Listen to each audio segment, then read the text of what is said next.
Captain Mardigan! I always knew you'd end up in a crow's cage. Come on, let me out of here, Eric. Give me a sword. I'll win this war for you. Sit in your coffin and rot. Chow! Wait, Eric. You need me! When I get out of here, I'm gonna cut your head off and stick it on a pig pole! Hey you guys, welcome back to the Crafting Brothers. Thank you for joining us. I love the movie Willow. Watched it again with my daughter. And I was at the dollar store the other day. The way this video came about is I found this thing at the dollar store. It's got a tea light in the bottom and it looks like a lantern you can hang up for the holidays. I don't know what it's for, but I thought that would make an amazing crow's cage or a torture cage, whatever you want to call it. I think it's called a gibbet. But it's hard to see in, so I thought maybe I'll make my own. This is how I did it. For this project, I pulled out my giant spool of armature wire. This stuff is fantastic. I use it for all of my claymation characters, and I wanted to make about 8 inches. I made about 5 lengths of 8 inches, and then I took them outside, and on the pavement, I pounded them flat, and I wanted this to look like metal bands that had been, produced by medieval times. So pounding them flat and actually on the concrete gave it this nice texture you can see there. So what I did is I needed something round, and what I found is a ping pong ball. It works perfectly, so I used a ping pong ball to make my shape. The only problem with a ping pong ball is nothing sticks to it. The first thing I tried was using tape, masking tape or painter's tape. And that just didn't stick at all. It just fell off. It was barely at all. So I grabbed my Gorilla duct tape. If anything was going to work, this is going to work. And it actually worked pretty good. I made my molds and I just taped them down. And when I was done, all I had to do was just remove the tape and see what happens. Once I got the shape down exactly the way I wanted it, I took some crazy glue and I just put a little dab on the top and I glued everything together and removed the ping pong ball, and then I took another band and I made it the entire width of the ping pong ball because I figure that is the width of the cage. So with that, I just slid it in and glued it in place, and that would be the crossbar to my cage. Now I used dollar store foam. I needed to create a wooden platform. And dollar store foam seems to take this wood grain roller really well, one of my favorite rollers. And I just rolled out a bunch of wood grain and then I made little planks. I didn't measure here, I just cut out random shapes. I figure whoever was designing this thing wasn't too worried about making a finely crafted torture cage. So once I was done with my planks, I just gave it a base coat of Mod Podge, glued them together. And then I cut out the shape that I wanted it to look like. And after I cut out the shape, I actually gave it another round of Mod Podge just to seal everything in, including the sides. So while I was letting that dry, I trimmed down my cage. The lengths were a little too long, but if you notice, I left 2 of them long, and those would be my fasteners to the bottom of the wooden planks. So I gave my wooden platform a heavy coat of brown, and then I used some pewter gray. I wanted it to look like it was kind of old and sitting there for a long time in the sun, so I wanted some gray tones. I used pewter gray, and then I gave it a nice light gray dry brush as well. I also gave it a brown wash, which toned it down a little bit, and then I poked through the longer lengths of the cage and I just pushed them down, and that would seal up the cage nicely. As you can see, it doesn't really stand straight, but it's going to be hanging, so I didn't really care. Now for the top, I just took another little extra band that I had from the armature wire, and I made a little hook.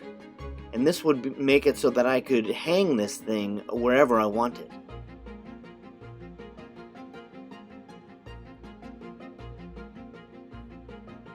Next, I cut out a bunch of wooden beams out of XPS foam, and I began to build my little structure that I wanted.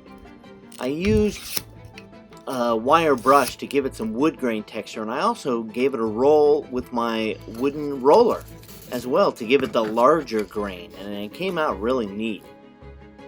Look at that. And now I just began the process of building my structure. Now I gave everything a coat of Mod Podge mixed with black paint, and instantly I regretted it because I realized, why did I do this ahead of time? This is a completely rookie move. I should have just waited and put the whole thing together and then painted afterwards. But my mistakes are your guys' benefit, so that's what I did. I painted everything individually and then I put the structure together. Now I used my favorite crafter's pick glue for this part because it works like contact cement. It's really cool. You just put a little thin layer on both sides, whatever you're doing, and then let it dry, and then it instantly bonds.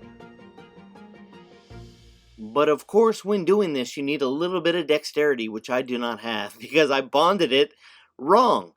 And then I tried to pull it off immediately, because I knew it was the wrong angle, and look what happens.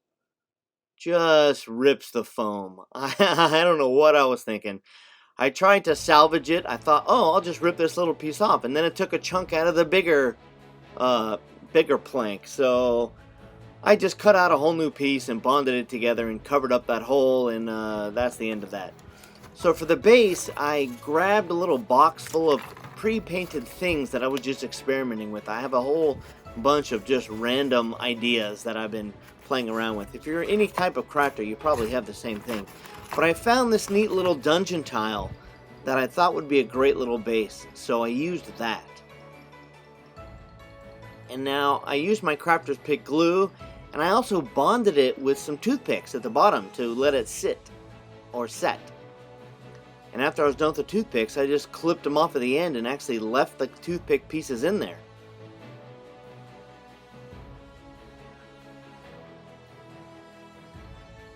Now I grabbed another piece of armature wire, and I needed to make the hook that was going to be for the hanging device. So I just bent a little hook and put that in. But of course, another rookie mistake, it popped out the top. I should have pre-put a hole in there, but instead I punctured a little hole in the top of my planks. So I thought maybe I could just cover it up, so I put some hot, crazy glue in there. And that didn't work at all. I tried setting it, and it looked good for about a minute, but then I thought, you know what, that plank is actually too long anyway, so I just cut it all off and painted the ends. Easy fix. Don't be afraid, you guys, when something goes wrong, just to pivot and do it an entirely different way. So this time, I pre-made a hole with a toothpick, and I glued in the hook. It actually turned out really nice.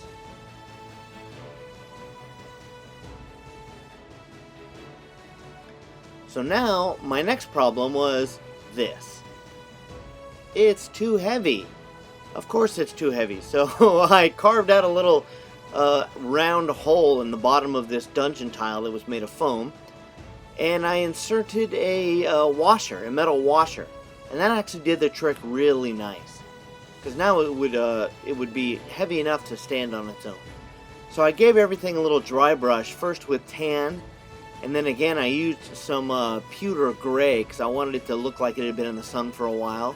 And then I gave it a little light dry brush of granite gray at the end.